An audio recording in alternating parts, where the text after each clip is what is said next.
ओम शांति। 25 अप्रैल 2023 की साकार मुरली से होमवर्क।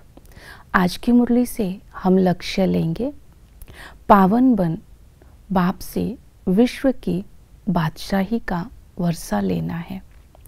आज पावन बनने के लिए 2 बातों पर अटेंशन देंगे, एक रूहानी यात्रा, दूसरा रूहानी धंधा।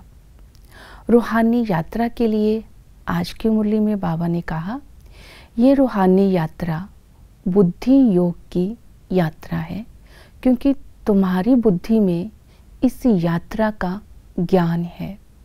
ये यात्रा घर बैठे भी हो सकती है, इसलिए ये यात्रा बहुत वंडरफुल है।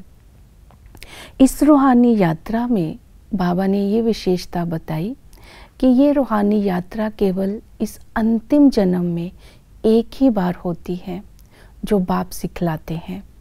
रूहानी यात्रा करने की विधि है निश्चय, विचार सागर मंथन और संबंध। ये 3 विधियां आज की मुरली में बाबा ने बताई। संगम पर हमें निश्चय होता है कि हम आत्माएं शिव बाबा के बच्चे हैं। आत्मा के नाते बाबा हमारा पिता है, तो मैं बाप का बच्चा हूँ। इस नशे में रहेंगे तो प्राप्तियों का अनुभव करेंगे, फिर उन प्राप्तियों का जब स्वरूप बन जाएंगे तो खुशी रहेगी, स्थिति एक रस बन जाएगी, आत्मा शक्तिशाली बन जाएगी। तो ये निश्चय को प्रैक्टिकल में लाना है। हर कर्म करते समय मैं आत्मा हूँ, बाबा का बच्चा हूँ। दूसरा निश्चय है संबंध का। ये आज दादे और पोतरे का संबंध। आत्मा के नाते शिव बाबा के हम पोतरे हैं और जिस्मानी नाते शिव बाबा के हम पोतरे और पोत्रियां हैं, क्योंकि संगम पर हम ब्रह्मा की संतान बनते हैं, तो हम शिव बाबा के पोतरे और पोत्रियां बन जाते हैं। तो बाप दादा की जो प्रॉपर्टी है उसके ऊपर पोतरों का डायरेक्ट हक है। तो जो दादा से मलकियत मिलती है, उस मिल्कियत के नशे में आज सारा दिन रहना है। आज ये चिंतन करना है होने वाली प्राप्तियों का, कि इस समय हम दादा के सम्मुख हैं, दादा के साथ बैठे हैं। दादा हमें राजयोग सिखाते हैं। इस राजयोग को सीख करके हम 21 जन्म कभी भी कंगाल नहीं बनेंगे। इस जो प्रॉपर्टी मिलती है, इसका सुख हम 21 जन्म भोगेंगे। हम विश्व के बादशाह बन जाते हैं। इस समय खुशी का पारा चढ़ा रहना चाहिए, क्योंकि बाबा हमें सृष्टि चक्र का ज्ञान भी देते हैं, हमें पावन भी बनाते हैं। और इस समय दादे के संस्कार भी आत्मा के अंदर आते हैं, तो संस्कारों की प्रॉपर्टी मिलती है और स्वर्ग की बादशाही की भी प्रॉपर्टी मिलती है। तो प्राप्तियों का नशा निरंतर याद में रहने में सहयोग देगा। दूसरी विधि बताई, विचार सागर मंथन करना। बाप नॉलेजफुल है तो बच्चे भी मास्टर नॉलेज के सागर हैं। हमें इस समय नॉलेज मिलती है। परसों हमें वर्षा मिला था, कल गवाया, आज फिर से हम ले रहे हैं। तो ये विचार सागर मंथन करना है।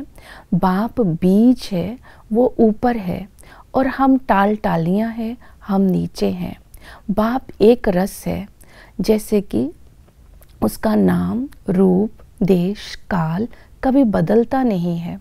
हम आत्माएं एक रस नहीं है। हमारा नाम रूप बदलता ही रहता है। हम 16 कला से 14 कला बनती हैं, फिर नीचे उतरते हैं। जब पतित बन जाते हैं तो ब्रह्मा के तन में आकर स्वयं बाप हमें पावन बनाते हैं। तो इसी तरह जब हम विचार सागर मंथन करेंगे तो समय का, ड्रामा का, सृष्टि चक्कर का और स्वयं आत्मा के जन्मों का ज्ञान होगा और संस्कार हमारे अनादि और आदि संस्कार इमर्ज होते जाएंगे तो आत्मा पावन बनती जाएगी। दूसरी विधि बताई बाबा ने आज की मुरली में, रूहानी धंधा करना है पावन बनने के लिए। तो जितना हम ज्ञान का मनन चिंतन करेंगे, इस ज्ञान को अपने जीवन में धारण करेंगे, रूप बसंत बन इन अविनाशी ज्ञान रत्नों का दान करेंगे।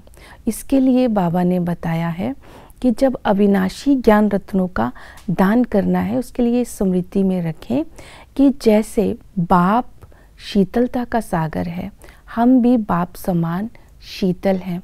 तो शीतल बन करके दूसरी आत्माओं को ज्ञान का छींटा दे करके शीतल बनाना है। ये रूहानी धंधा आज बाबा ने करने को कहा।